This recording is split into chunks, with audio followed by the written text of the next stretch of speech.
Hello, good morning সবাইকে। তোমরা সবাই কেমন আছো?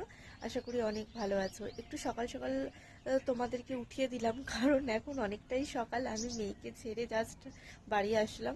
আর এসে একটু ছাদে এসেছি যে দেখো পাখিতে কিছু গাছ কি করেছে, কি অবস্থা, এত খাটনি করে তৈরি করি। যাই হোক, আবার ঠিকঠাক হয়ে যাবে হয়তো পরবর্তীকালে। আর আজকের ওয়েদারটা দেখেছো? একদম মেঘলা ওয়েদার। এখন কিন্তু প্রায় 7টা মতো বাজে, তাতেও কিন্তু দেখো রোদের দেখা নেই। অন্য অন্য দিন কিন্তু 7টার সময় প্রায় অনেকটা রোদ উঠে যায়। তাই এখন ভালো থেকো, সুস্থ থেকো, বাই।